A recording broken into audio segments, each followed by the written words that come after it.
Sanctuary, Heavenly Birthstones, Part 20, compiled by Shirley Jean Street and read by Wayne T. Street.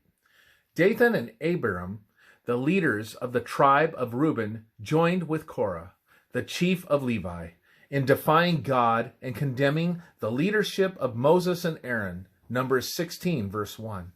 They led the people in what was perhaps the greatest act of anarchy during the 40 years. As the story unfolds, their arrogance grew and their rebellion hardened, and eventually the earth opened and buried them alive.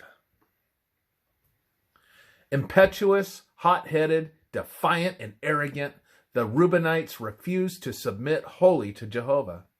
The tribesmen were the first to transgress against the God of their fathers and went a-whoring after the gods of the people of the land, who God destroyed before them. 1 Chronicles 5, verse 25. They were among the first to be taken captive by Assyria. There are those to be met with everywhere who have no fixed principles. It is hard for them to resist temptation. Let it come from what quarter and in what form it may, and every precaution must be taken to surround them with influences that will strengthen their moral power. Let them be separated from these helpful influences and associations. Be thrown with a class who are irreligious, and they will soon show that they have no real hold from above. They trusted in their own strength. They have been praised and exalted when their feet were standing in sliding sand. They are like Reuben, unstable as water, having no inward rectitude, and like Reuben, they will never excel. They are led into evil very easily because they have a very accommodating disposition, and it hurts them to give a square no. They have no high principles of duty. Deborah was a prophetess and judge. In an oracle, she noted encouragingly that in the divisions of Reuben, there were great searchings of heart. Judges 5, verse 15 and 16. In the mystery of providence, members of this tribe will be among those who will receive the seal of God. Revelation 7, verse 5. And make their way into the kingdom. And from the walls of the golden city, the name of this one-time unstable leacher beckons the weak, though well-meaning, to struggle through the Reuben gate. If they choose, the grace of God and the shed blood of Jesus Christ will make this blessing possible. Job 19, verse 20.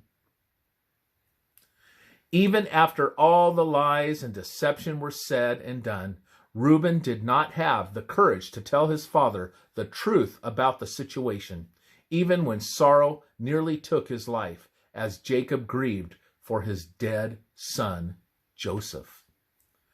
These are some of the defects in Reuben's character. But Reuben did not end his life with these faults. He was converted and overcame his vacillating personality. Just like water, when heated and pressure applied, creates great strength, so Reuben gained the victory over his flaws when he was put in the most difficult trials. In the crisis of his life, those whose personality is like Reuben will be victorious, and they will be counted among the safe to save of the tribe of Reuben.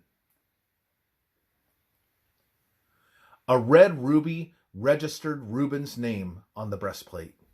He represents the impulsive and hot-headed. He was a slave to his passions. His act of incest resulted in the loss of the double portion of his birthright.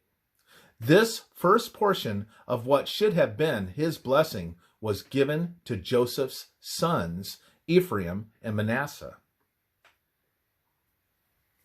Although he lived the life of a prodigal heir, Reuben was eventually redeemed.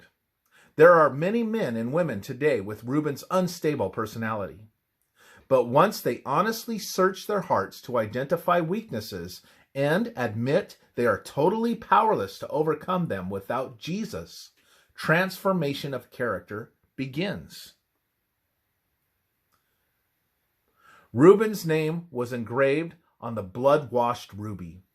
Constantly reminded of sin and death and the sacrifice of the lamb by its color, he accepted salvation. His conversion speaks of the power of Calvary to change lives. Reuben's representative in the foundation of New Jerusalem is Jude, the quiet worker whose epistle displays the vigor of his thought and the longings of his soul.